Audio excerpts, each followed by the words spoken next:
Afternoon, I'm Rick Roush, and I'm the Dean of the College of Agricultural Sciences. Thank you for joining us today for our April College Connections webinar.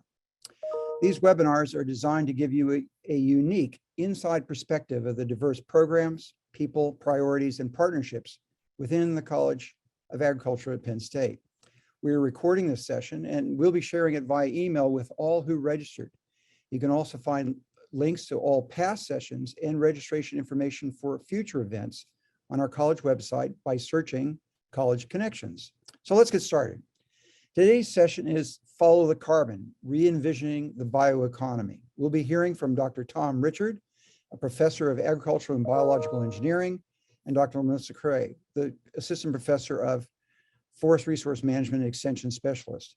Our discussion will focus on how the development of new carbon markets can improve soil health and enhance ecosystem resilience, how landowners and communities may benefit from this bioeconomy, and how this can positively impact climate change. After the presentations, we will have a Q&A session, first addressing those questions that were submitted during the registration.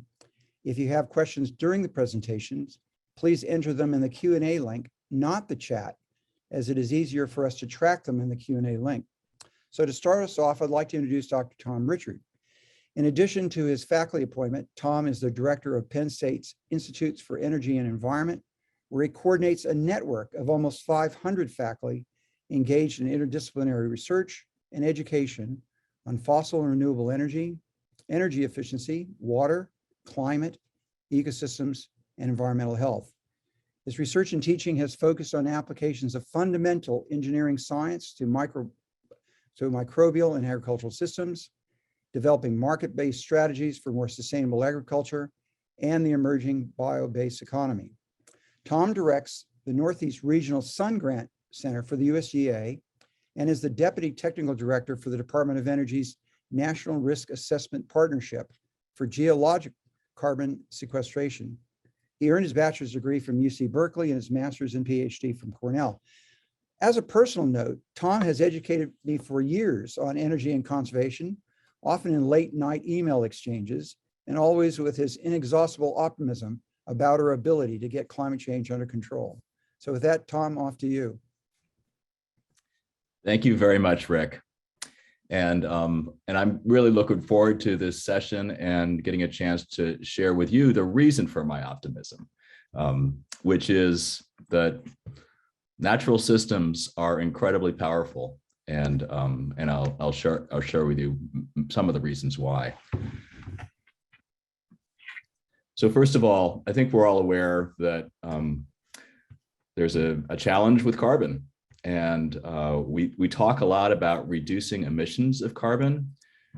There's talk about decarbonizing the economy, but by the end of today, I hope you all join me in thinking that what we really need to do is recarbonize the economy using biology, and specifically plants and plant-based systems, to actually take carbon out of the atmosphere and put it in places which will do us lots of good. So this is a chart produced from a bunch of the Intergovernmental Panel on Climate Change models. It's a few years old now, but the basic message is that we've been emitting a lot of carbon dioxide into the atmosphere, upwards of 30 gigatons of CO2 each year. And we have to turn those emissions downward over time.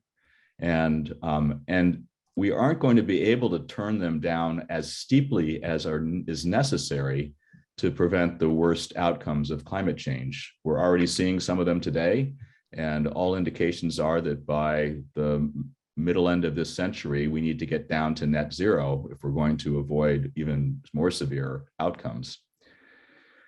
But getting there is going to require both reducing the positive emissions and also generating new strategies to create what are called negative emissions. So this is actually taking CO2 out of the atmosphere and putting it someplace.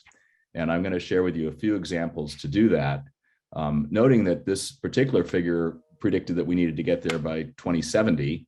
And increasingly now we think we need to get there by 2050. And so that's not very much time. But there are some things that are ready to go. one of them has been around quite a while. So this is just a chart going back a few hundred years of from pre-industrial times of the CO2 concentrations in the atmosphere. You notice that the line gets steep over to the right in recent decades, basically during my lifetime. And during that time period, you also see that the lines are wider, and that's because of this fluctuation annually of CO2 in the atmosphere that's driven by the balance between fossil fuel emissions, photosynthesis, and respiration. And because the northern hemisphere has a lot more plant area than the southern hemisphere, and because oceans are actually largely deserts, although we don't often think of them that way, there's just a lot more photosynthesis in the spring and summer.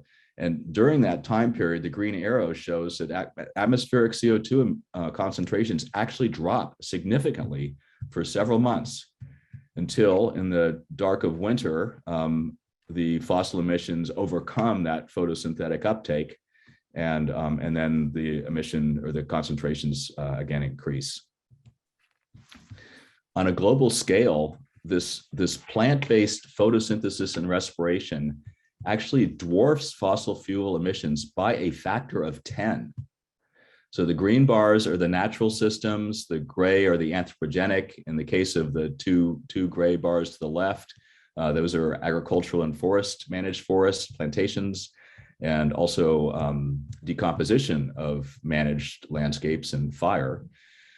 But you see the fossil fuel emissions are really not that big compared to what we already are managing as people.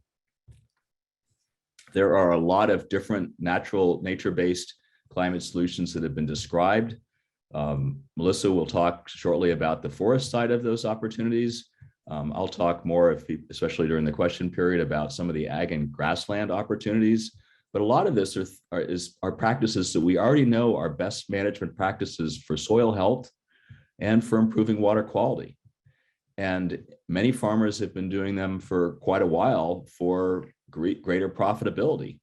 So what we've got to do is kind of align those other motivations with the climate motivation, and the new climate markets that we're going to talk about today provide a fantastic opportunity to do that. Now, when we talk about climate markets and carbon markets based on nature, there are really big opportunities. These are the least cost strategies to create negative emissions and to take CO2 out of the atmosphere, potentially very large volumes. And there are, as I mentioned already, some really good synergies with water quality, with soil health, also with biodiversity. And there's a great opportunity for rural economic development. But there are some challenges. I'm going to talk about the first 5 bullets on the left, or on the right side of your screen rather, in a little more detail: additionality, leakage, reversals, permanence, uncertainty, and verification. But I also want to note that in many parts of the world, social justice is a really important part of this. We can't think about creating negative carbon emissions and carbon markets in areas where land tenure is insecure, where people don't have food security, and where people rely on biomass for their energy supply as well, without considering all of those other needs as part of the calculation. All right, so I want to start with additionality. And this is a complicated chart. I'm not going to say too much about it, except it does happen to represent the California forest products portfolio a little under a decade ago. But Melissa will share some more local figures about crop or forest growth. The blue line over here, the solid blue line, is actually what happens in the California forests over time. And there, over a period of 160 or so years from a clear cutting event, they can put upwards of 150 tons of carbon per hectare into trees. And also, but we don't normally let the forest grow that long.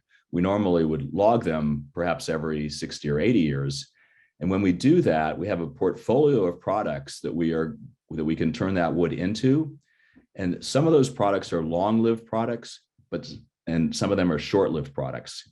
If we can get the long-lived products to dominate, then we can greatly improve upon the forest's own ability to store carbon, because as a forest matures, it starts to also decompose and die and regenerate, and isn't able to keep storing carbon forever.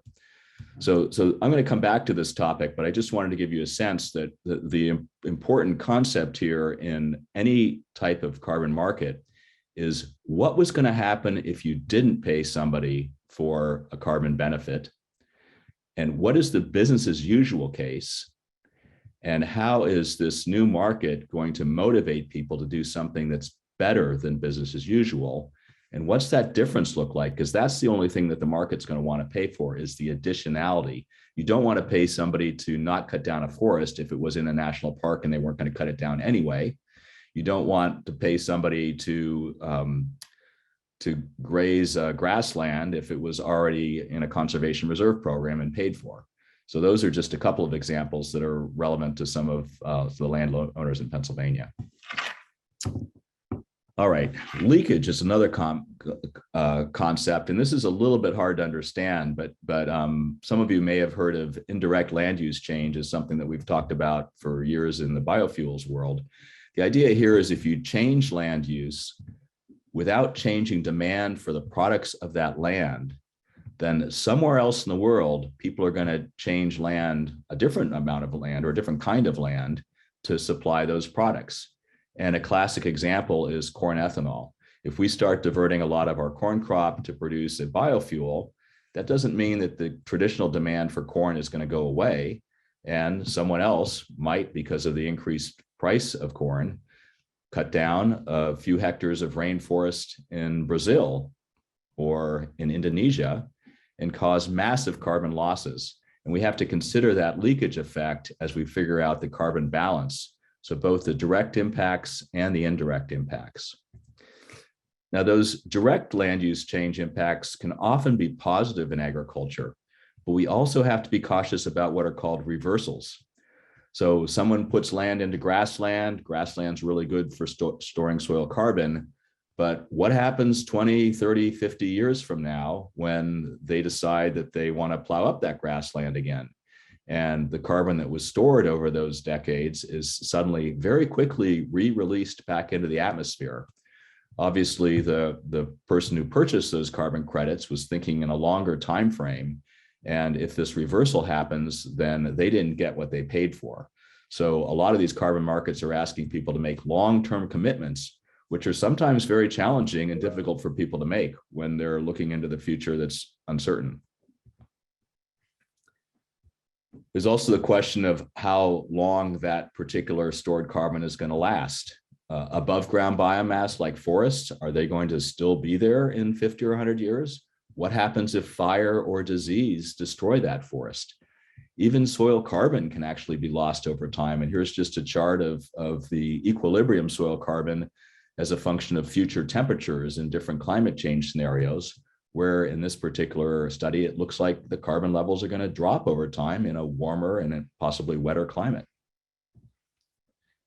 And finally, because these natural systems are highly variable, we need to think about uncertainty and verification and trying to understand how we can provide confidence to the markets that what people are paying for is actually going to be what they get. A great example of a cutting edge approach to this is actually a Penn State spinoff.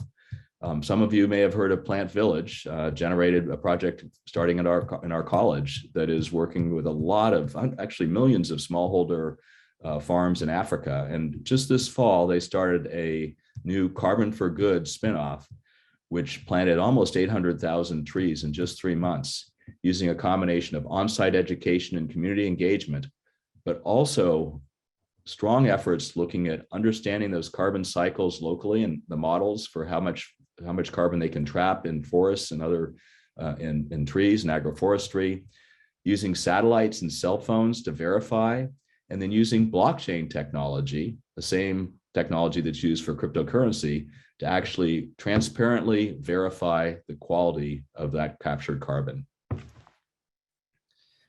All right, I want to switch gears then to from the challenges around these natural systems to some of the systems that we can actually couple the growth of plants with downstream uses to even greater multiplication of those carbon benefits. And I'm going to start with renewable natural gas. It's an area that I've been working with. There's a lot of interest in that in the livestock sector right now, nationally. And if you're interested in working in that, please contact me because I've got a lot of activities coming up soon. Basically, the idea is not a particularly new one. We've been using anaerobic digestion to treat manure for many decades in Pennsylvania. We've got several dozen or livestock farms that have these anaerobic digesters, and the biogas that's produced by that digestion process can be burned to make electricity, but also can be separated into methane, which happens to be the same molecule of natural gas, and put into pipelines that then can move that renewable natural gas anywhere in the country that those pipelines connect to. Right now, the markets for renewable natural gas are strongest in California. I'll show you some figures for that, but it's being used nationally as a biofuel in natural gas vehicles. And here the benefits for carbon are threefold. One is there is an offset of emissions that would have been associated with the fossil natural gas fueling those same vehicles. The second is that those livestock manure systems traditionally are releasing a lot of methane to the atmosphere, and that's a significant emission as part of the global greenhouse gas balance. And finally, and this isn't happening quite yet, but there's great potential for it in Pennsylvania, as I'll show to you, when that biogas is upgraded to methane, there's a CO2 waste stream that's about 40% of the carbon. And that is actually a great material to put into geologic sequestration, where it will turn into carbonate rocks for really permanent carbon storage as a way to take CO2 out of the atmosphere with plants and put it into a permanent repository. This renewable natural gas has really just been a thing for the last 7 or 8 years. The growth has been phenomenal. This chart just shows you it's up over, this year it's going to be well over 500 million gallons of gasoline equivalent. Some of you may have heard about cellulosic ethanol. That was supposed to be the great biofuel of this decade. That's also on this chart in the little red parts of the bar that you can hardly even see, because that was too complex a technology and too expensive. Whereas the biogas and renewable natural gas is affordable, and it's happening now. And interestingly, those methane offsets from traditional manure management are worth far more in terms of mitigating climate emissions than actually the fossil fuel offset, sometimes 4 or 5 times more. And I don't have time to get into this slide in detail, but this is a whole bunch of analyses by the California Air Resources Board, where they have well-established markets for carbon credits, showing that in these cases where it's negative in terms of its carbon intensity, that's all captured methane that now is being turned into a fuel and that was otherwise released to the atmosphere. Methane is a very potent greenhouse gas, and when we capture that methane, we can actually get several times the fuel value in terms of the carbon benefits. Pennsylvania has a lot of great geology for carbon storage. And so as we look at systems like renewable natural gas and other opportunities to produce CO2, this is a really good place to do that. And we can produce several gigatons, or we can store several gigatons of CO2 in our own geology every year. I don't want to close without mentioning the importance of carbon storage in materials. And this is also really important in Pennsylvania and is not yet appreciated adequately. So a lot of our forest products do go into very long-lived uses. Think about building construction, mass timber construction, which is relatively new technology, but even conventional stud walls, flooring systems, plywood, and oriented strand board, but also all kinds of other materials. And CO2 can be put into cement and made into biochar. These things all have value. And right now the market is not recognizing that value. So I think this is another great opportunity for us in the future. I want to close with what I'll call the photosynthesis rules, starting in the upper right. First thing, we want to grow more plants. Don't think anybody will disagree with that. Second, increase the carbon storage in soils and ecosystems. Third, harvest biomass, but do so sustainably. And fourth, build a bioeconomy that maximizes that carbon storage in ecosystems and materials and end uses and in geology. So thanks very much, and I'll look forward to the time for questions.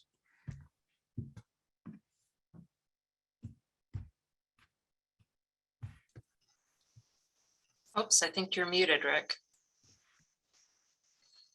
Yeah, great, Tom. That was fantastic.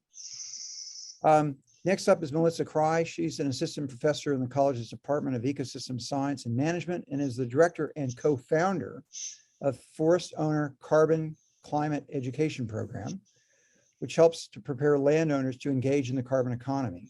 Her research program is focused on understanding landowner decision-making and ecosystem service provision on private lands. She earned her bachelor's and master's degrees at Humboldt State University and her PhD in forest resources and conservation at the University of Florida. Off to you, Melissa. Great, thank you. Let me share my screen. And are we in presentation mode? So so I am going to talk a little bit more specifically, follow up with some of the things that Tom said, but I'm going to talk more specifically about forests, private forests, and the potential for carbon markets. Looking at, well, when we talk about the value of forest carbon, what does that mean? What is the potential private forests in Pennsylvania? What do forest owners want and know? And what is the extension activities in this area or that we're doing here at Penn State? So the EPA did a complete inventory of the different kinds of carbon pools existing in US forests. And what they've found is that the carbon is stored in a lot of different places. So most of it's in the soil, but the parts that we can manage really is in the woody parts of the forest. So that would be the trunks and the branches, and that's about 25% of the carbon in the total carbon pool. The total carbon pool in the US is about 56 million metric tons, which means that we can manage about 15 million metric tons, and on average about 3 million metric tons are taken and put into harvested wood products and stored outside the forest. So it doesn't all have to be stored in the forest, but outside of it. The programs that we have in place to help support good forest management, the technical and financial assistance programs in place help maintain carbon pools and maintain these benefits, climate regulation for society. So this is a social value. It's understood. It's a good thing. However, a lot of discussion about the potential economic value. How do we, incentivize, put in a trade and value kind of context, incentivize carbon storage? And in forests, as Tom said, it's like we got to grow more green stuff. So increasing woody biomass. And when we think about forest projects in particular, some of the practices that are used, sometimes it involves preventing forest loss. But in Pennsylvania, we're actually growing more trees than we cut, and the forest footprint hasn't really changed. So it's more of a question about where are forests being relocated would be the question. But I think this is a lesser priority. Increasing the rate of primary production, growing green stuff, growing trees faster by reducing competition, managing invasive species. These kinds of things are going to help increase the potential of carbon storage if we can help support these kinds of practices that increase the rate of primary production. Managing for higher wood volume often means delaying harvest or reducing the amount that's extracted from the forest, and this can be incentivized by offsetting the revenues foregone from not basically benefiting from the timber that's being grown. We can plant new trees in Pennsylvania. There's some challenges there, though. There's not a lot of sourcing for young trees. Pastures are difficult to prep, and regeneration is hard to do, so it's kind of expensive. And then, of course, as Tom pointed out, generating sustainable wood products is a great way to take the carbon out of the forest, put it in long-term storage as a useful product, and then grow more trees, so increasing that rate of primary production. So these practices can be incentivized usually through an offset project, and these offset projects have the same fundamental criteria. They have to be additional carbon storage that's permanent, minimizes leakage.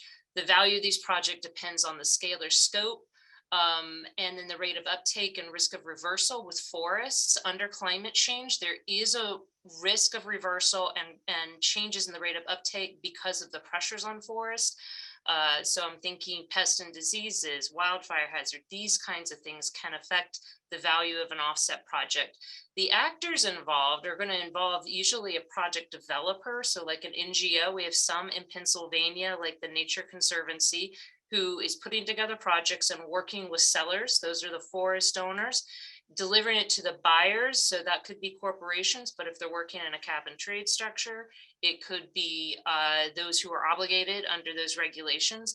And then whoever's certifying these projects. So that could be registries, or it could be the institutes that are verifying these kinds of projects. So like a CARB project, California Air Resources Board.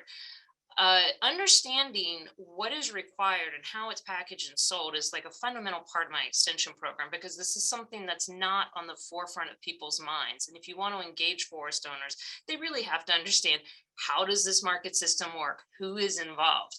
And then what is the value? What can I expect? There's several different trading platforms where carbon is traded. In Europe, it's the most valuable carbon program. It's the most mature. They're only just getting forest projects involved in this trading system. So they're still working out the kinks there. They have some of the similar problems as we do in Pennsylvania, with having a lot of mature stands that are even aged, and they're trying to figure out how to manage them sustainably and get carbon benefits. The California-Quebec market is the only one that involves forest carbon projects that you can include them in, but they have such stiff requirements that smaller forest owners can't really participate, because of they need to have certified forests, greater than 2,000 acres, all this kind of stuff. Reggie is coming on board, the local cap and trade system here. They have provisions for allowing forest offset projects, but right now the market's not mature enough to really help finance and incentivize developers to go and create these projects. So what does that leave us with? That leaves us with the voluntary market. And there's a couple programs in Pennsylvania where you can sell your carbon, the Family Forest Carbon Program and the Natural Capital Exchange. Why are these guys in town? Why are they in Pennsylvania versus somewhere else? And that is because Pennsylvania has a lot of privately owned forest land. They have a lot of small forest owners that they can aggregate together. Most forests here are middle-aged, pretty consistent throughout the state. That's what project developers are looking for. They're looking for established forests where there's a known amount of harvesting going on, so they can make algorithms that are predictable, and they can aggregate, and they can different parcels, and they can have some expectations of how successful they can be. Now, forests in Pennsylvania are also very important to the economy, especially when it comes to timber production. And these are just some numbers that basically show that impact.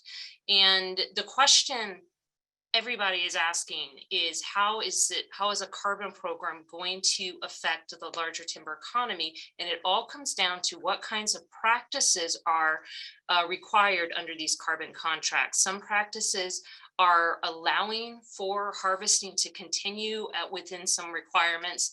And then other ones are delaying harvest. And so it's the length of contract and what is required as far as it affects harvesting. Harvesting is not the only, or not harvesting is not the only strategy, as I mentioned earlier, in all that list of practices that can provide climate benefits. So it's important not to get myopic when it comes to managing forests to enhance carbon storage. Forests are important for a lot of other reasons other than carbon. So this is some of my research that of some work that I've been doing. So we did a study that found households in Pennsylvania were willing to pay between $8 to $22 per acre to manage for birds on private forest lands. There's significant value in managing for wildlife, which the Pennsylvania Audubon has recommended the practices of the Family Forest Carbon Program as being bird-friendly forestry because they are helping promote regeneration in young forests, which a lot of birds need. Another study that we did found that households were willing to pay up to even several $100 per acre to use forests to protect water quality. So forests provide multiple benefits that have significant value, but there's a real market failure in connecting what people want to do with forests and incentivizing that on private lands. And so that's what a lot of my work is trying to do, is trying to promote awareness that there are strategies that we can take advantage of to help support improve forest management on private lands. Now, private forests are under a lot of threats, pest and disease, invasive species, browsing pressure on regeneration, and climate change is going to just take that to the next level because the trees are stressed. So it's no surprise that forest owners want to prioritize forest health, but they want to manage for multiple uses. They want to be autonomous. They want to be empowered with knowledge, and they want financial feasibility. This is a figure here of a conceptual model which showed that balancing act that a lot of family forest owners have about trying to gain personal achievement benefits. This is a new model compared to a revenue maximization kind of model, which policy is often based on. Carbon incentives right now are kind of low through the programs that are offered, about $5 to $10 an acre. Another study that I did that looked at about 13 different studies across the US and what kinds of carbon contracts were preferred. And we find that it's really the conservation-oriented category of forest owners that are willing to accept this level of payment. People that are interested in timber production, or those that are just not engaged, and it takes them some effort to get involved in making a management plan and learning about forestry. The price has got to be a little higher before you catch their attention. So there are early adopters out there, but they're a select group right now. There's a real potential for getting more because a lot of forest owners in Pennsylvania are concerned about climate change. You see here from the National Woodlands Owner Survey, a majority are moderately to greatly concerned. However, the vast majority are not familiar with carbon incentive programs. So this is what's called a market failure due to asymmetric information. There is definitely a lack of information on the seller side, the forest owner side, to help promote the success of innovative kinds of projects and programs. So we at Penn State are looking to bridge that gap. We've been delivering forest carbon related education for the last 2 years. Calvin Norman is an extension educator. Him and I tag team and deliver this program together. And here are just some examples of some articles that we've written over the last few years. And we are very happy that we were recently awarded a grant to extend our program and work in collaboration with about 13 other extension divisions throughout the Eastern US and 3 USDA climate hubs. And we're going to be developing a more robust program that's going to include peer education programs, professional development training, online resources and training programs. And that's going to be unrolled in 2023. So I want to encourage everyone to go to this website, and you can early register to be notified of programs that we have coming up. You can read about the curriculum that we have planned, and you can also get links to all those articles I just showed you on the last slide in case you're interested in getting a head start. And that concludes my presentation, Rick. So and that's my contact information for those who want to follow up. So thanks a lot, Melissa. That was fabulous. We now get to move to the Q&A section. And there's one in the Q&A for Richard Bloom. And he asks, don't mature forests become carbon neutral as biomass creation is balanced by biomass consumption by consumers, herbivores, predators, and decomposers?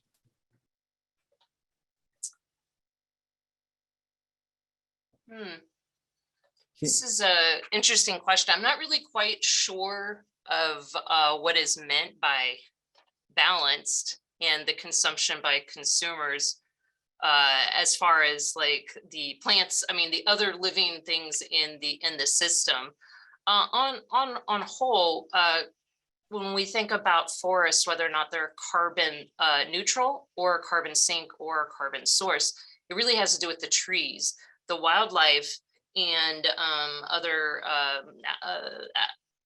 attributes of the forest are really kind of minor players in the carbon game. The trees is really where it's at. So if a tree is replaced, every tree that is removed is replaced, and it's carbon neutral. But right now in the US, the forests are a carbon sink, which is different from Europe. Over there, forests are not a carbon sink. They're managed so intensively, they really just remain more neutral. But here we just are not cutting as much as we're growing. I hope that's a helpful answer. I think it's good. So we'll move on to some of the questions that were submitted ahead of time. So one of those questions is really directed toward Tom. How do we simplify measurement of sequestration levels at project initiation and during the project lifetime? Yeah, this is a great question, and we're still developing the tools. There's an active research in this area. The Department of Energy and the USDA are both asking for new ideas. It's pretty clear that there's so much variation in carbon, both where it is now and also how fast we can store it in soils and agricultural systems, that we're not going to be able to afford to measure every single square yard of our land. But we do have really good models. We have increasingly good tools to understand some of these things at a field and farm scale, and looking at different cropping systems. And so I think this is one of the areas where the state of the art will improve over time. We're going to do the best we can now, and we're going to have to accept that the markets will not pay full value for things that cannot be fully guaranteed, but they are willing to pay partial value, and sometimes a significant part. And the strength of these markets will depend on the strength of the information that backs them up. Right. So there's another question. Which crops are included in the plan to reduce carbon, and how do we access grants and so forth to get started?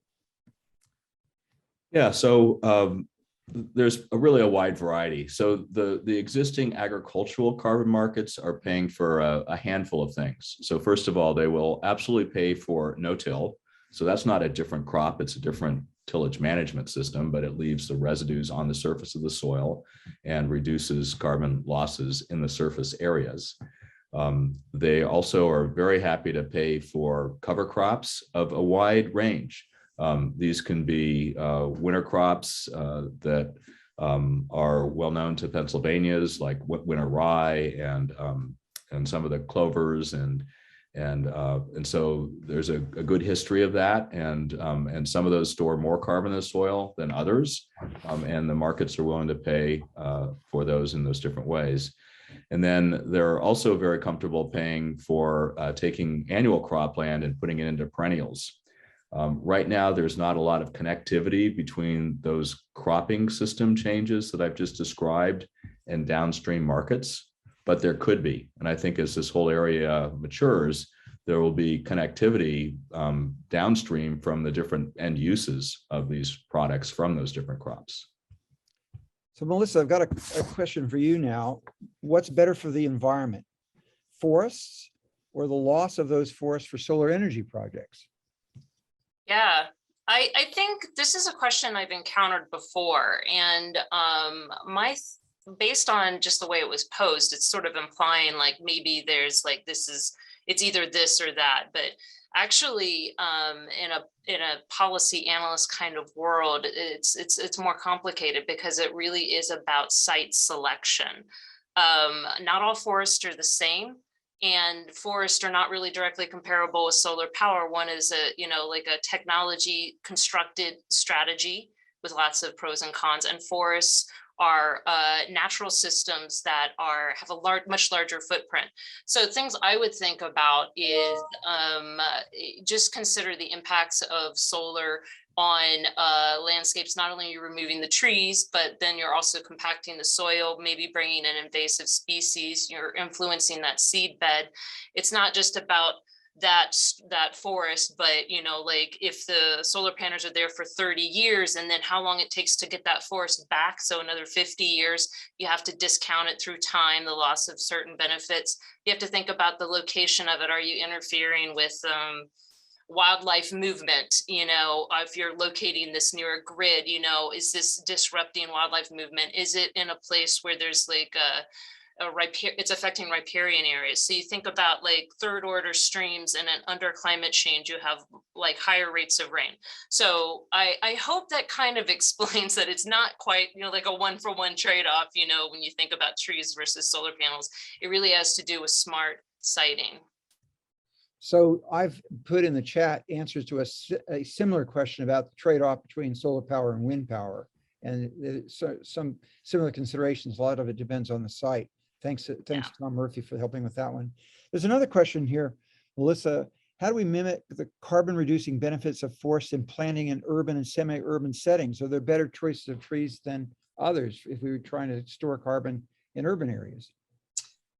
So urban forestry is not what I do, but that being said, you have to also, it's a siting problem too, because the challenges with urban forestry has to do with actually keeping often the trees alive, and then also dealing with the negative services. So they're dropping litter, they're disrupting sidewalks, etc. They're providing cooling benefits and wildlife habitat and aesthetic benefits, but when you're thinking about carbon benefits, it really is about getting something that's woody to live for as long as possible is going to give you the most carbon benefit. Variation across species of trees as far as how much carbon they take up is not necessarily going to, I don't think that should be a priority in urban landscapes. There's so many things to consider. So, but if I had to put some criteria out there, I would say I'm always a fan of native plants. You're going to reduce the risk of bringing in something that turns invasive or supports organisms that become invasive that feed off of it. We're bringing in little ecosystems is what you're doing. So something native, something that will live for as long as possible and that you can take care of are going to provide the greatest climate benefits in balance with all the other things about siting that you have in these urban landscapes. And Tom, I think you've commented that the trees for heat to reduce the heat effects of cities, to provide shading and so forth. Yeah, many of you have heard about heat islands in cities, and there's parts of Philadelphia in our own state that are 10 degrees hotter on a hot summer day than the suburban, heavily treed parts of that metropolitan area. And the neighborhoods that don't have trees are suffering because of that. And it's not just sweat, it's people dying because of heat stress. So I think urban forestry is a really important opportunity, not only for capturing and storing carbon, but improving health. A lot of what it seems to me that a lot of what climate change adaptation about has to do with water, and in this case, it's water to keep those urban trees going. So another question, Melissa, what can small or residential landowners do to help with climate change and take advantage of carbon credits? So the short answer is not too much when it comes to carbon credits. And that largely has to do with the design of the carbon programs in Pennsylvania right now have minimum acreages. So the Family Forest Carbon Program, it's about 40 acres. The Natural Capital Exchange claims to be at the 1 acre level, but what they're really doing is they're going to be doing a remote sensing inventory of the property that you own and determine whether or not there is enough potential carbon storage there to make it worth their time to enroll you. So it could be 1 acre, or it could be more.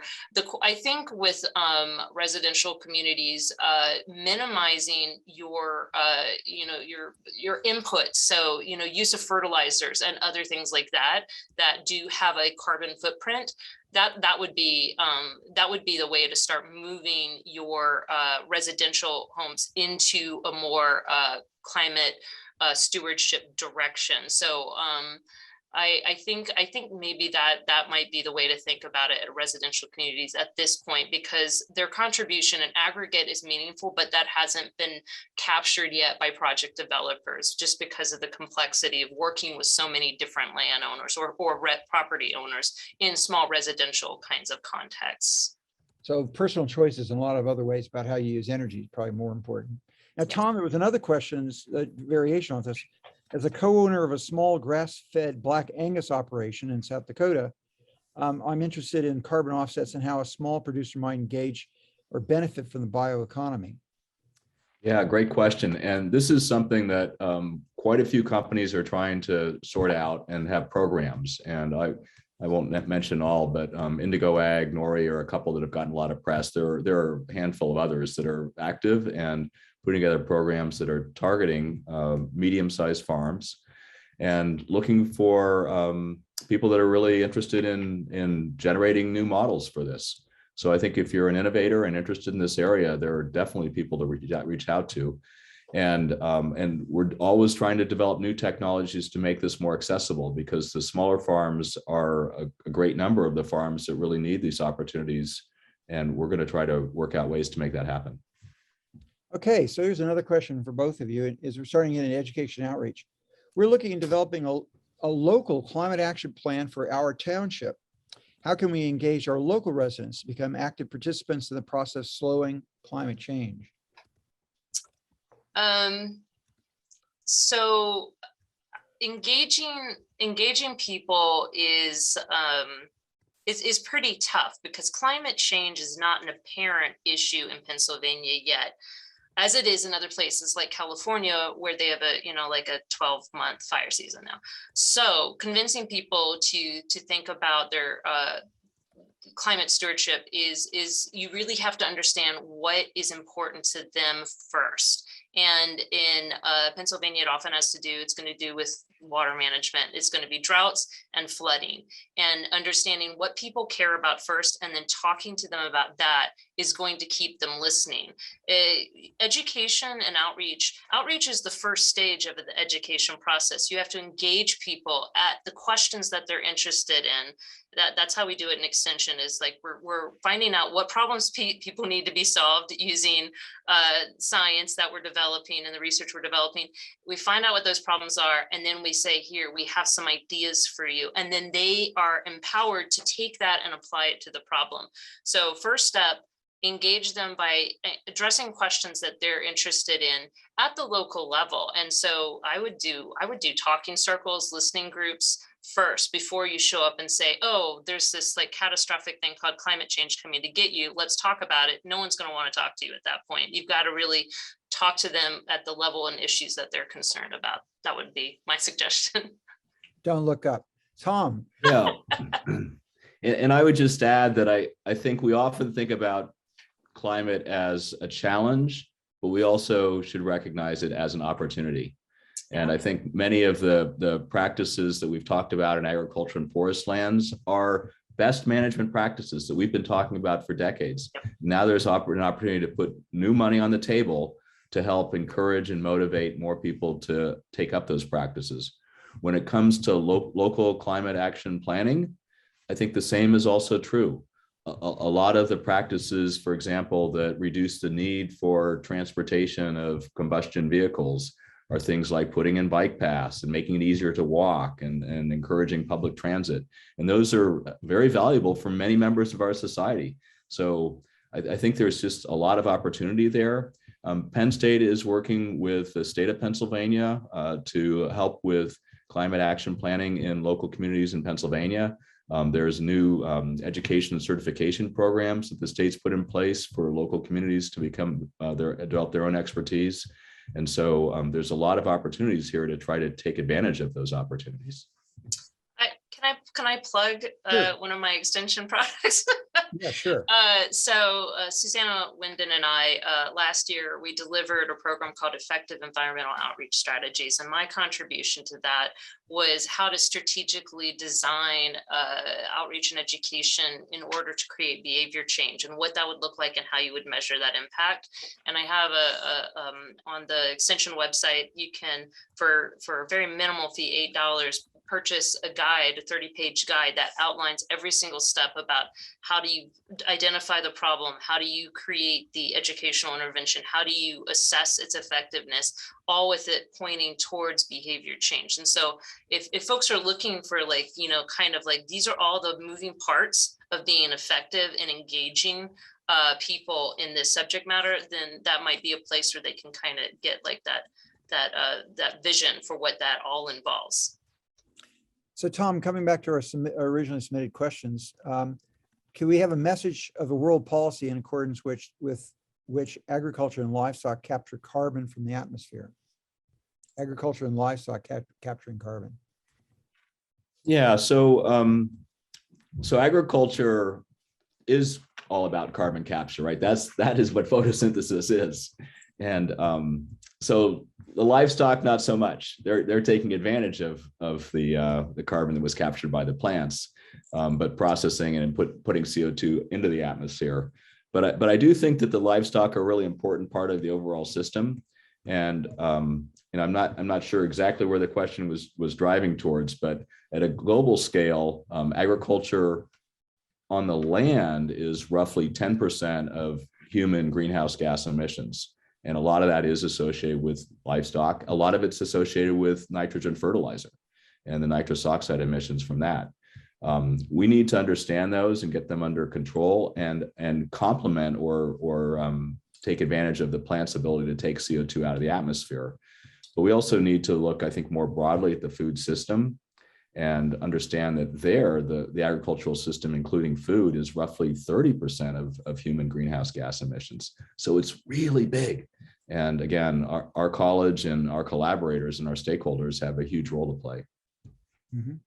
So back to Melissa, how important is harvesting forestry products for products that last for a very long time, hardwood for furniture, frames for buildings? I mean, the bottom line is, if you put it in your house and it's going to stay there for 200 years, you sequester some carbon. Pretty much it. Yeah, that's pretty much it. I don't, how important is it? I would say very. Yeah. That's kind of that's like a subjective answer, but there does need to be, this is actually a great question, Rick. There needs to be a lot more cradle to grave kinds of research to look at the potential of wood products for long-term carbon storage, because there are situations where people buy a dining room set and they have it for 2 generations, and then there's some people who it just sort of gets abandoned and thrown out within just a few decades. So that's just an example of the very end, and then it goes into solid waste management, where over time it'll decompose. But guess what? We've delayed that tree from decomposing in the forest by like 30-40 years. So it's not, it's just, that's once again, it's delaying the release of that carbon. So that kind of research really would be very valuable for helping give a premium to the forest products that are grown sustainably, by saying these also offset the use of other products that have a larger carbon footprint. So fossil fuels related production, like plastics and such. So that kind of work does happen. And there's plenty of research out there that I could put my hands on, but it hasn't been made actionable yet in a tangible way to help, make that like a financial benefit to forest owners, that they know that they're contributing to climate by selling the timber. Yeah. So one kind of related question was about forest fires and carbon. So we've had massive forest fires in Australia and North America, around the world. So a lot generated by drying out, beetle attacks because the trees were stressed to kill them further. It's all unambiguously bad, right? We don't want those fires to happen. There's not much, and we need to take greater steps to stop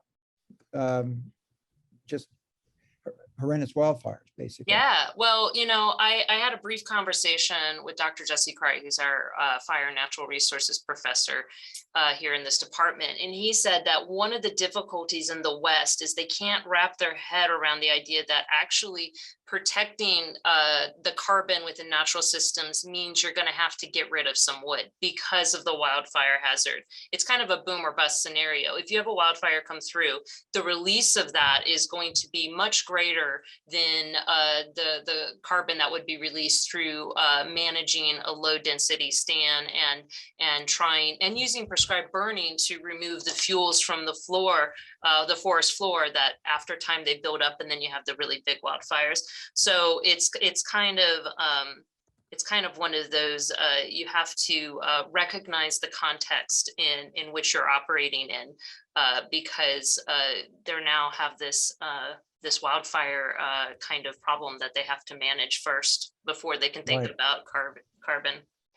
So Tom, there are other questions about fertilizers and particular if there's advancements in fertilizers, microbial technology that supply the nutrient needs, with it reducing the, especially in the face of high fertilizer costs. But a basic problem is if anything that slows down the fertilizer from getting into the plant and instead going off in the atmosphere or into the water is a bad thing. Yeah, so clearly fertilizers are really a big challenge for many reasons. We hear a lot about in Pennsylvania because of the water quality impacts. It's also more expensive this year because of the war in Ukraine. But it's also a huge greenhouse gas emission factor for agriculture, as I alluded to earlier. And interestingly, I think I mentioned the nitrous oxide emission, which occurs in the field when there's excess fertilizer around and the soil is going through aerobic cycling, depending on moisture and season, et cetera. But in making fertilizer, it's also greenhouse gas intensive. There's a lot of fossil fuel being used to both drive the chemical processes, but also to provide the hydrogen for ammonium fertilizers. It's coming out of natural gas.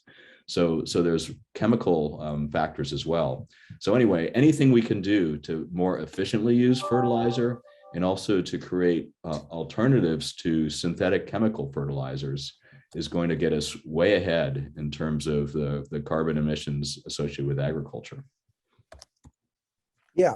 So Tom, what do you see as being a time, pardon me, what time frame do you see as being realistic for converting from fossil fuels to renewables? Yeah, so this is a great question. And I have to just tell a little anecdote here. So for the last 20 years, the Energy Information Agency, which is sort of a side unit of the Department of Energy, has been predicting year on year how much growth there would be in the solar industry in the United States. And every year they were wrong. And every year they were wrong in the same direction. They underestimated the growth of solar energy. And that was independent of who was in the White House and policy incentives and everything else. It just grew faster because people wanted it, for one thing, and also because it was cheaper than expected every year, because people were learning how to do things. There were advances in technology, et cetera. So I hope that we are on a cusp of this whole argument about whether we can actually create a carbon safe, a climate safe world as being not really driven by policy so much as by simple economics and people wanting to use the cheapest thing. Solar energy in most of the United States is now the cheapest available energy resources. And that's even when you include battery storage. It's actually amazing. So 5 years ago, to answer that question, Rick, I would have said, 30, 40 years, I don't know. It's going to be really hard. It's going to take heavy duty regulation, and we're going to have some real crises before we're willing to do that as a society.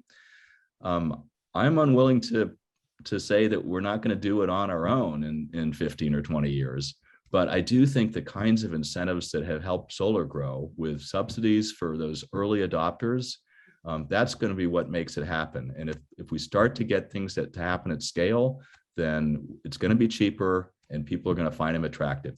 If any of you haven't yet driven an electric vehicle, check it out. They're fun. And it's not just about the climate, right? It's about the experience. And I think that's what we're going to see with a lot of these other climate smart technologies.